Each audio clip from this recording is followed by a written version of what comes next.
이렇게 우여곡절 끝에 수능 시험이 마무리됐습니다. 이번 수능과 이후의 입시 전략을 오대교 입시 컨설턴트와 함께 좀 살펴보도록 하겠습니다. 오 대표님 어서 오십시오. 네. 반갑습니다. 어서 오십시오.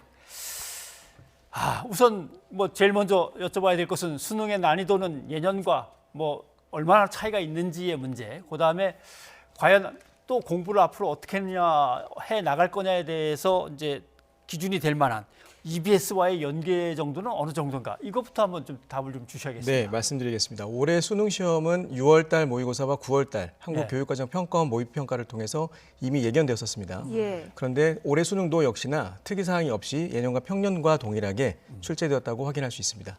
예. 그리고 말씀 주신 것처럼 EBS 연계율 같은 경우에는 수능 시험 출제 기간이 한국교육과정평가원에서 올해 3월 달에 발표했던 수능 시행 기본 계획안 있는 그대로의 내용을 70% 연계 출제했다라고 내용을 확인할 수가 있습니다. 예. 그렇다면 영역별로 조금씩 자세하게 살펴볼 필요도 있겠는데요. 먼저 국어는 어땠습니까? 지난해 수능이나 또 모의평가와 비교해서는 좀 쉬웠다는 이야기가 있던데요. 네, 그 수능 국어에서 난이도를 상승시킨 요인은 지문의 길이입니다. 그런데 예. 지문의 길이가 올해 9월 달 모의고사 그리고 6월 달 모의고사에 비해 크게 길지 않았다 하는 측면에서는 예년과 동일하게 평이한 수준에서 출제가 되었다 하는 부분을 먼저 확인할 수가 있고요. 올해 수능 시험의 특징인 경우에서는 수능 국어 20번 문항이었습니다. 조선 후기 실학자 박재가의 북학이 지문이 출제됐던 부분들이 한번더 수험생들이 좀 어렵게 확인할 수 있지 않았나 싶었던 부분이었고 3D 애니메이션과 관련된 비문학 지문의 36번 지문이 우리 학생들이 좀 체감하기에는 어렵게 풀지 않았을까 하는 생각을 하고 있습니다. 예.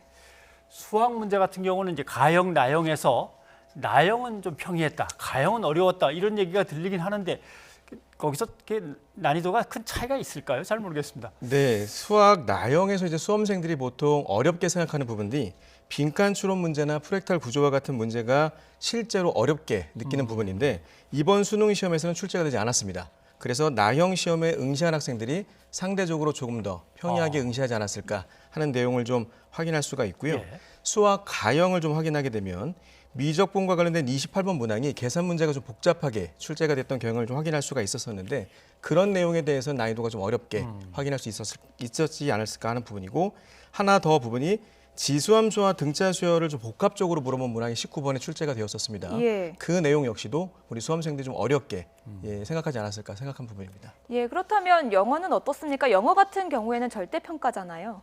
출제 본부에서 밝힌 바와 같이 영어에서 다양한 소재 그리고 사용 빈도가 높은 어휘 중심으로 출제를 할 것이다라고 했던 부분이 발표되었었는데 이와 마찬가지로 수험생들이 유불리가 발생하지 않도록 인문, 사회, 자연, 예술 그리고 내용들을 좀 균형 있게 출제된 내용들이 좀 확인할 수가 있었었고요.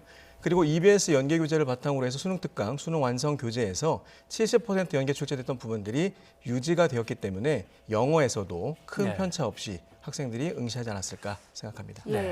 예년의 경우를 보면 올해는 이 과목 때문에 아마 뭔가 상당한 거기서의 변별력이 생기거나 아니면 실패 성공력을 가를 만한 어떤 터닝 포인트가 될 거다라고 하는 게 있는데 올해도 그런 게 있습니까? 과목이? 일단 과목의 특성을 조금 이해해야 될 부분이 있을 것 같은데요. 영어 같은 경우에는 절대평가이다 보니까 이 일정 부분의 점수를 득하게 되면 등급을 먼저 결정할 수 있는 부분이 있고 수학 같은 경우에는 가형과 나형을 분리해서 응시하기 때문에 각기 다시 다른 모집 단위별로 응시생들이 문과 따로, 이과 따로 응시한다는 특징이 있는 반면 국어의 경우는 전국 수험생들이 동일하게 보는 시험이기 때문에 아마도 국어에서의 등급이 이번 대입을 결정할 수 있는 중요한 과목으로 작용하지 않을까 하는 내용을 예상할 수 있습니다. 예.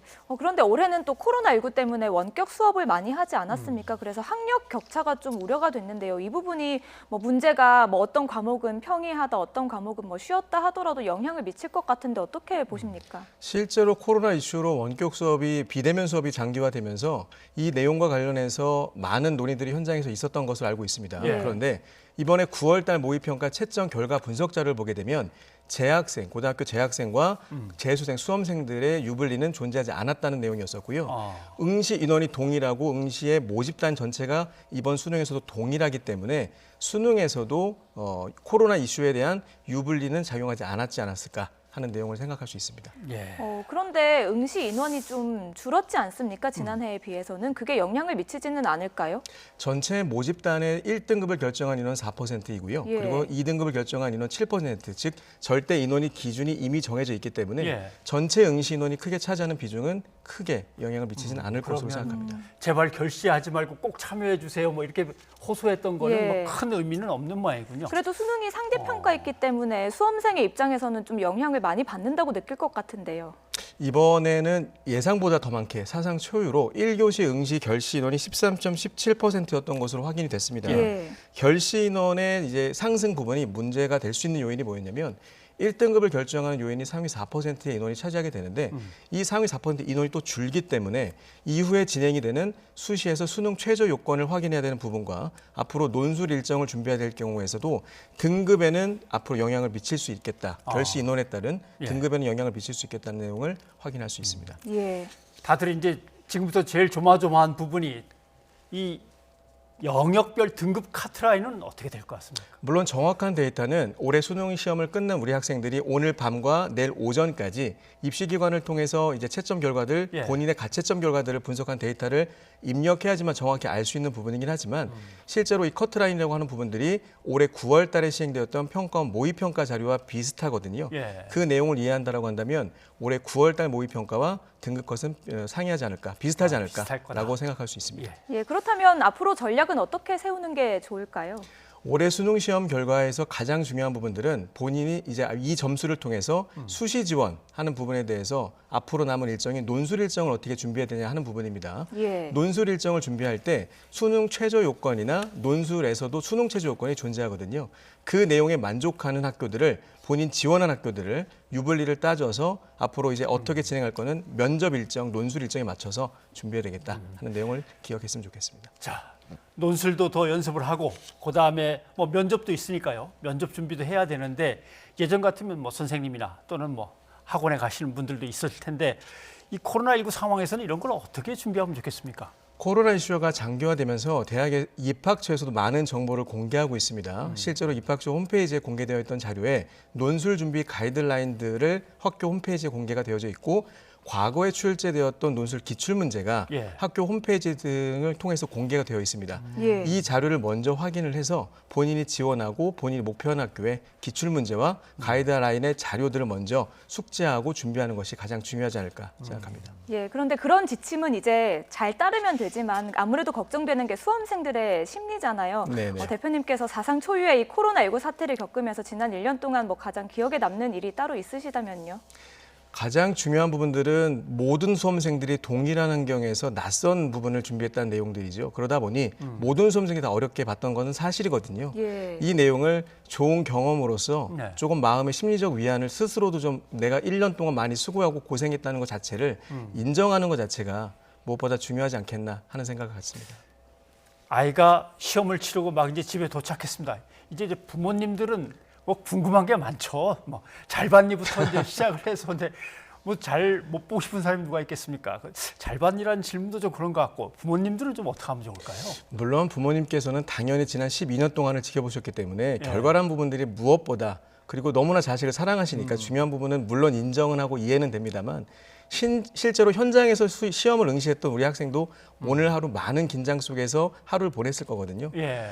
결과는 좀 내일 정도의 부분으로 좀 미뤄두고 오늘 하루만큼은 좀 따뜻하게 격려와 관심을 좀 보내주시는 게 좋지 않을까. 물론 결과는 12월 23일 날 성적표가 발표가 되니까요. 예. 네. 대표님께서 과거에 수능 만점을 받았다는 이야기를 들었습니다. 지금 이제 대표님께서 객관적인 조언을 해주시고 계신데요. 과거로 돌아가서 수험생의 입장에서 수능 끝나고 뭐 하셨는지 그리고 어떤 조언이나 뭐 마음 관심이 가장 필요했는지 생각해 보신다면요. 가장 중요한 건 전 이렇게 생각합니다. 학생들도 물론 고생했지만 실제로 우리 학부모님들께서도 예. 정말 오랫동안 많은 기간 동안에 마음을 졸이시면서 많은 시간 동안을 보내셨거든요. 그렇죠. 전국의 모든 수험생들뿐만 아니라 우리 학부모님들께도 격려와 위로가 좀 필요한 시간이지 않을까라는 예. 생각이었고 또 하나 학생들이 그동안 움츠려 있다 보니까 본인들이 하고 싶었던 많은 내용들 좀 못했을 것 같거든요.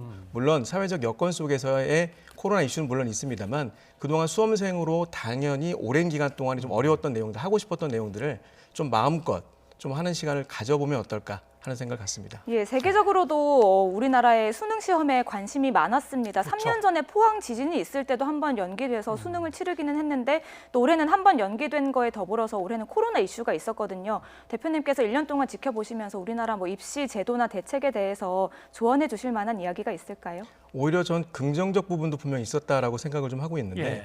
여건으로 학교에 수업을 못하는 상황에서 비대면 수업이 정말 발빠르게 온라인 클래스 등으로 발빠르게 전환이 되었었거든요. 예. 물론 익숙하게 대면 수업이 진행하지 못했던 여건은 물론 있었습니다만 다양한 IT 기술이 오히려 급속하게 뭔가 발전한 계기가 우리나라의 특수성이 좀 있지 않았나 해서 긍정적인 생각을 좀 갖고 있습니다. 네. 예. 어찌 보면은 전국적으로 교육 과정을 그대로 다 진행하고 전국적인 시험까지 그대로 네.